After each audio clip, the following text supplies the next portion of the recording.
I always thought betrayal was something that happened to other people. You read about it in novels, you see it in movies, but you never think it will happen in your own life. I was wrong. For me, it began the day I noticed my brother, Daniel, becoming a little too comfortable in my home. He had always been the golden boy of the family, charming, ambitious, the one everyone admired. When he fell on hard times and asked if he could crash with me for a few weeks, I didn't hesitate. He was my brother. I trusted him without a second thought. At first, it felt almost good, like old times. Late-night talks in the kitchen, beers on the balcony, joking about childhood memories. My wife, Emily, welcomed him warmly too. She said it was nice having more energy in the house, someone to help with chores, someone who could make us laugh. I agreed. It felt like family again. But then, small things began to gnaw at me. Emily laughed a little too hard at Daniel's jokes. Not just polite laughter, but the kind where her whole face lit up. She lingered at the table after dinner, even when I'd excused myself to finish work. And when I came back, I would find the two of them leaning a little closer than seemed natural, voices dropping the moment I walked in. I told myself I was paranoid. Daniel was my brother. Emily was my wife. What possible reason would I have not to trust them? But then it wasn't just the laughter.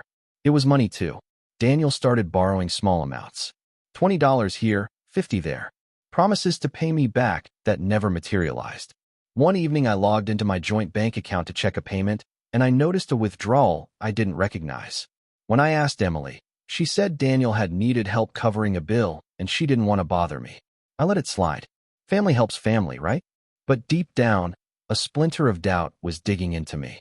It all came to a head one night when I got home earlier than expected from work. The house was quiet, lights dimmed. I pushed the door open, expecting to see Emily on the couch, maybe Daniel playing video games in the spare room. Instead, I heard low voices coming from the kitchen. I stopped in the hallway and listened. Emily's voice, soft, almost trembling. "We can't keep doing this." Daniel's voice, lower, steadier. "He doesn't suspect a thing." My blood turned cold. My hands shook on the doorknob. For a long moment, I couldn't move, couldn't breathe. Part of me wanted to burst in, demand the truth right there. Another part of me was terrified of what I would see. So I did nothing. I stood frozen in the dark, listening to the sound of my brother and my wife speaking words that should never have existed between them. And in that instant, my world began to crumble. The night I overheard their voices, I didn't confront them. I couldn't. My legs wouldn't move, my throat was locked, and fear gripped me tighter than anger. I slipped quietly back out the front door and sat in my car in the driveway, engine off, staring at the steering wheel like it could give me answers. What did I actually hear? Just a few sentences. Maybe I misunderstood. Maybe Emily was talking about something else, and Daniel's words. No. I knew the tone of his voice. It wasn't casual. It wasn't brotherly. It was confident, calculated, the voice of a man who thought he was getting away with something. I drove around aimlessly that night, headlights cutting across empty streets. By the time I returned home, the house was dark. They were both asleep, or at least pretending to be. I lay in bed staring at the ceiling, listening to Emily's soft breathing beside me, and felt the weight of a secret pressing down on my chest. The next few days were torture. I couldn't bring myself to ask, and yet I couldn't stop noticing. Every look, every gesture, every laugh between them felt loaded with meaning. When Emily reached across the table to pass him the salt, her fingers brushed his longer than they needed to. When Daniel told a story, she leaned in, her smile lingering on his face rather than mine. At work, I was distracted. My boss asked if something was wrong, and I lied, saying I hadn't been sleeping well.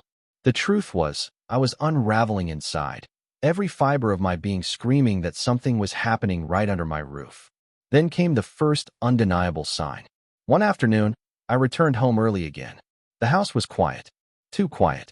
I walked down the hall, my footsteps muted against the carpet. From the spare bedroom, Daniel's room, I heard movement. My hand hesitated on the doorknob, sweat prickling my forehead. I pushed it open. Daniel was there, sitting on the edge of the bed. But what froze me was the sight of Emily's scarf lying crumpled on the sheets beside him. He looked up at me, startled for just a second, then recovered with that trademark grin. "Hey man, thought you'd be at work till late." I stared at the scarf. He noticed my eyes and casually picked it up, tossing it onto the dresser like it meant nothing. Emily left it in here earlier when we were talking. No big deal. But his tone was too smooth, too rehearsed. My heart hammered in my chest. I wanted to explode right then, but I didn't. I walked out, closed the door, and sat in the living room, fists clenched so tight my nails dug into my palms. That night, I searched her phone while she was in the shower. My hands trembled as I scrolled through her messages, half praying I'd find nothing. For the most part, it looked clean. Too clean. But then, hidden in a folder she thought I'd never check, I found them. Deleted messages. Screenshots that hadn't been fully erased from the cloud. Her words to Daniel.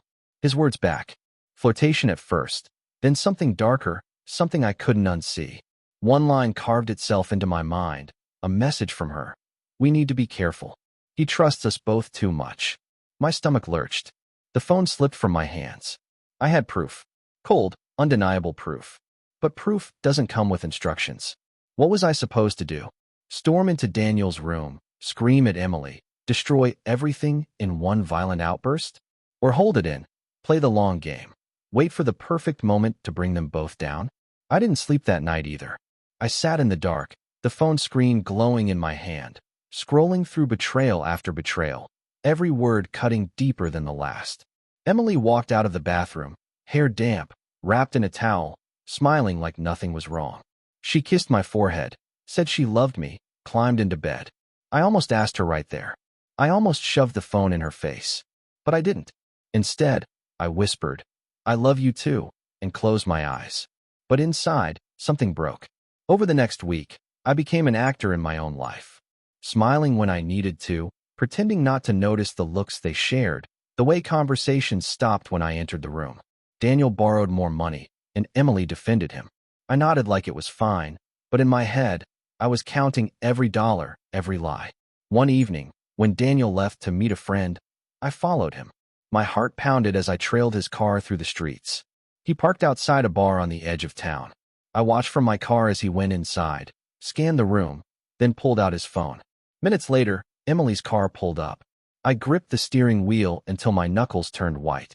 She walked in, hair loose, makeup done, looking nothing like the wife I'd kissed goodbye an hour earlier when she said she was meeting a coworker. They didn't see me. They sat at a booth in the back, heads close together, his hand brushing hers across the table. It was no longer suspicion. No longer whispers in the dark. It was real. It was happening. And I was watching it unfold. I wanted to burst through the door, drag them both out by the arm, scream until the whole bar heard. But I didn't. I stayed in my car, watching, burning every detail into my memory. When Emily finally came home that night, she kissed me on the cheek, her lips cool and casual. "It ran late," she said. "Work things." I nodded, smiled, played my part. But inside, I was no longer the husband she thought she could deceive. I was no longer the brother Daniel thought he could walk over. Inside, I was a man waiting for the perfect moment to strike. Because now, I wasn't just suspicious. I had evidence. I had certainty. And I was done pretending. The hardest part wasn't knowing. It was pretending I didn't. Every morning, I woke up beside Emily, listening to her soft breathing, feeling the weight of her arm draped across me, and wondered how many lies that arm had hidden. I'd sit across from Daniel at breakfast, watching him shovel food into his mouth, and think about the messages he'd sent my wife behind my back. I had the evidence. I had the truth. But I wasn't ready to blow it open. Not yet. I needed them to show themselves, to step fully into the light where there would be no denying what they had done. Because right now, if I confronted them, they would twist it. Emily would cry, Daniel would charm, and I would be painted as the paranoid husband, the insecure brother. No, I needed more. I needed to make sure they couldn't wriggle out of this.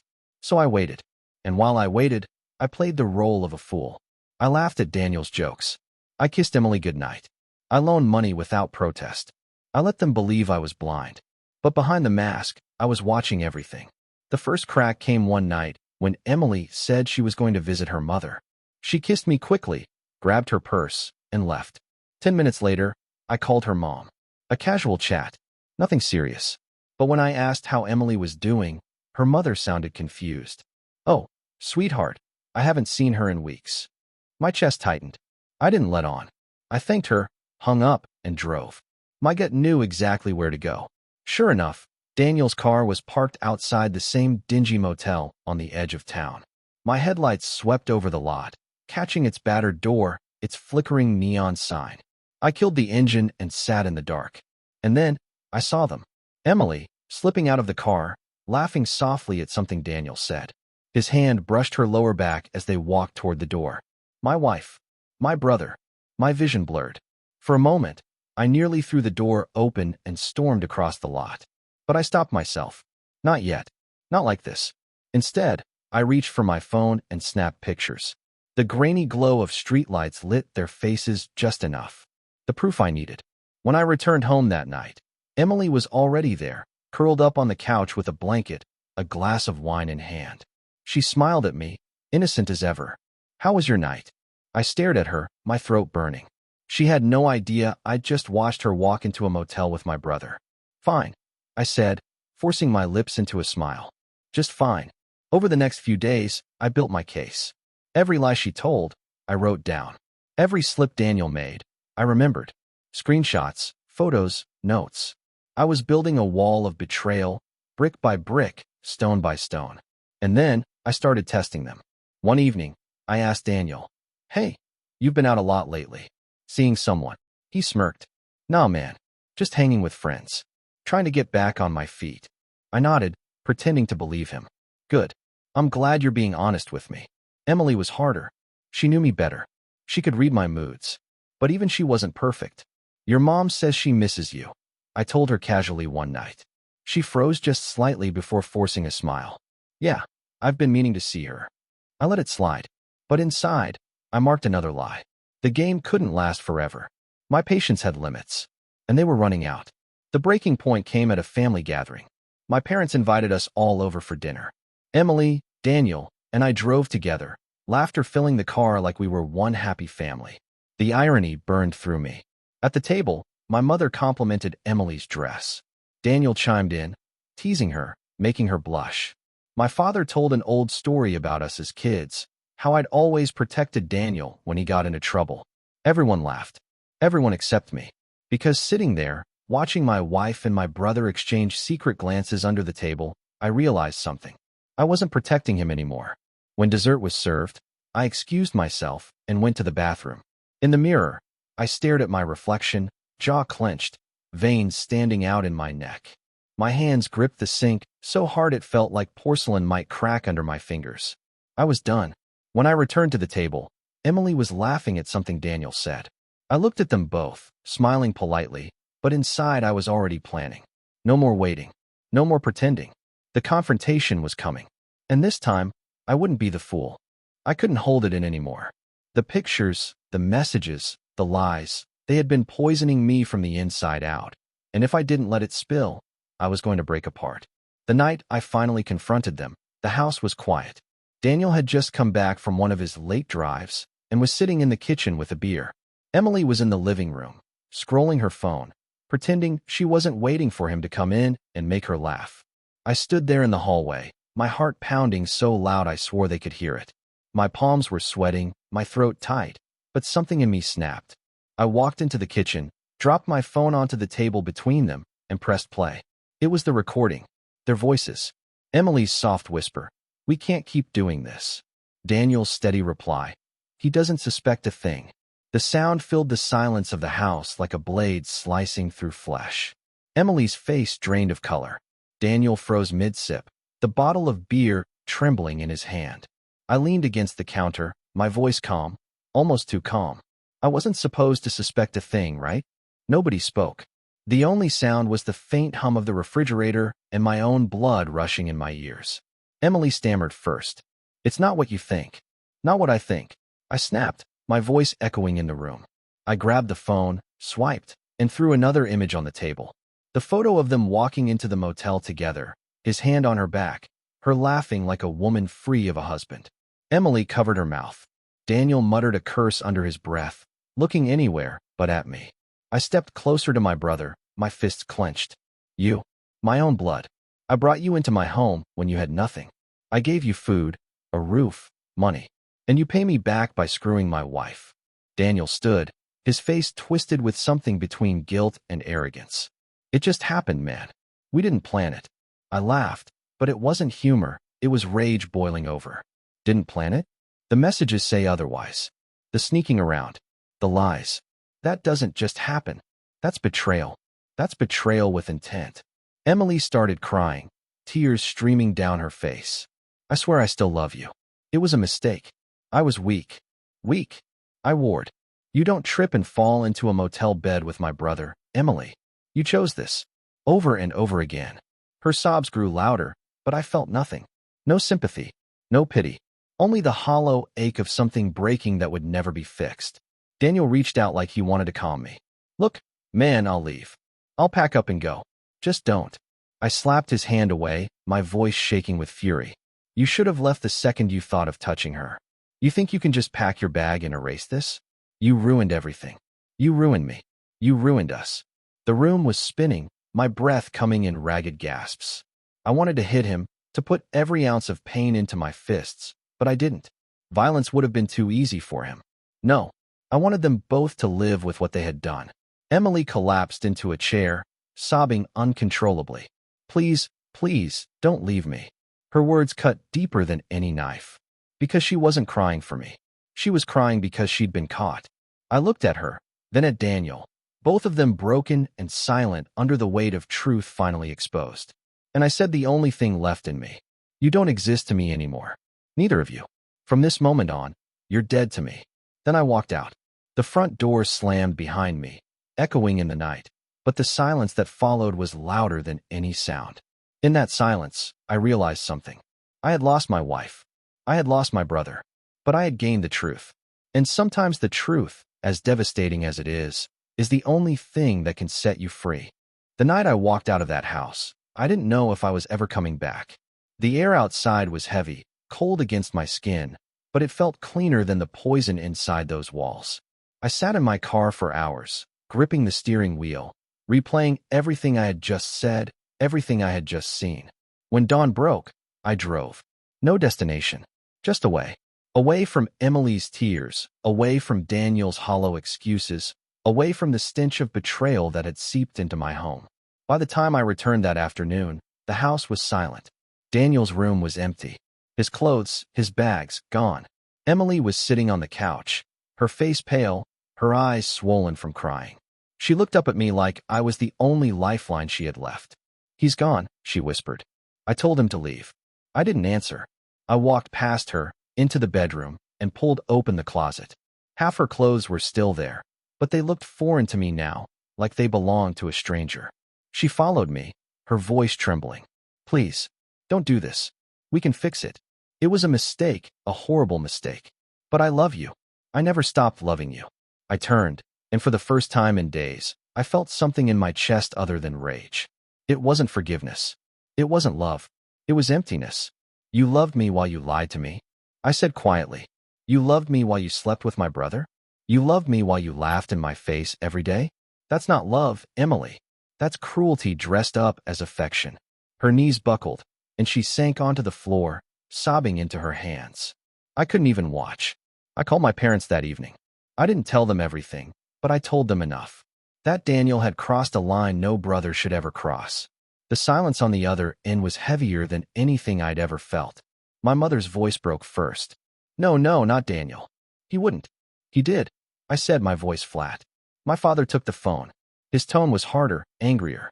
You're saying your brother betrayed you like that? In your own home? Yes. There was no response. Just a sharp inhale. And then he hung up. The next day, word spread through the family. Daniel tried to defend himself, of course. He called me, voice desperate, swearing it wasn't serious, swearing it was just a fling, that he didn't mean to hurt me. I didn't even let him finish. I hung up and blocked his number. Emily tried harder. She begged. She wrote letters. She left voicemails in the middle of the night saying she couldn't breathe without me, that she'd do anything to earn my trust again. But the thing about trust is, once it's shattered, there's no glue strong enough to put it back together. Weeks passed. The house felt like a graveyard. Every corner held memories that no longer belonged to me. Her laughter in the kitchen, his footsteps down the hall. They were ghosts now, haunting the walls. So I filed the papers. Divorce. Clean, simple, final. When I handed Emily the documents, she looked at me with wide, red-rimmed eyes. You really mean to end us? There is no us, I said. There hasn't been for a long time. She signed, her hands trembling so badly she could barely hold the pen. Daniel didn't show his face. Not at family dinners, not at holidays, not anywhere. My parents couldn't look me in the eye without shame, but they couldn't forgive him either. My mother called once, her voice heavy with grief. He was our son, but after what he did, I don't know who he is anymore. Neither did I. I lost my wife. I lost my brother. But in the ashes of that loss, I found something else. Myself. It wasn't easy. Nights were long, silence unbearable. But with each day, the pain dulled, the scars hardened, and I realized something important. Betrayal doesn't destroy you unless you let it. And I wasn't going to let them win. Not Emily. Not Daniel. Not anyone who thought they could take my love and twist it into a weapon. For the first time in months, I slept through the night without waking up in rage. For the first time in months, I opened my eyes in the morning and didn't think about them. They were gone, and I was still here. And maybe, just maybe, that was enough. Time doesn't heal betrayal. Not completely. Anyone who tells you it does is lying. What time does is blunt the edge. It takes the sharpness of the pain and smooths it down until it no longer cuts you every time you breathe. Months passed, then a year. The divorce finalized, the papers tucked away in a drawer I never opened. Emily moved out of the city, from what I heard. Daniel disappeared too, hiding from the shame he'd carved into both our lives. Sometimes my mother asked if I would ever speak to him again, but I couldn't even form the words.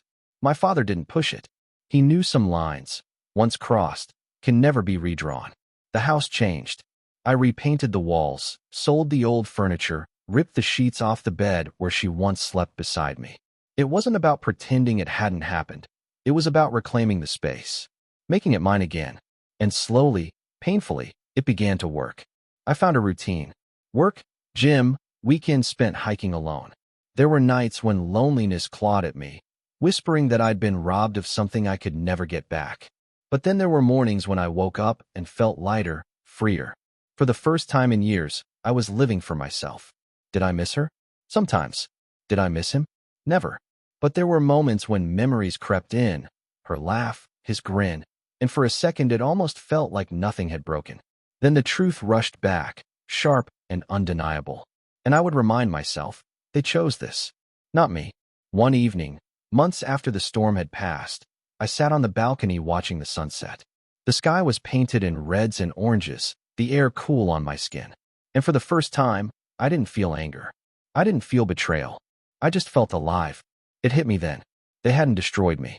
Yes, they had torn down the life I thought I had. Yes, they had shattered the trust I'd built. But in the ruins of that destruction, I'd found something stronger than I ever thought possible. Resilience.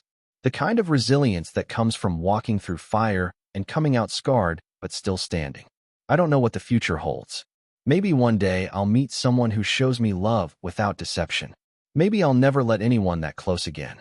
But what I do know is this. I'll never be the man I was before. I'm harder now, smarter, less willing to give blind trust. But I'm also stronger. And as the sun dipped below the horizon, painting the sky in fire one last time, I whispered to myself the words I'd been waiting to believe. They didn't break me. And for the first time in a long, long time, I believed it.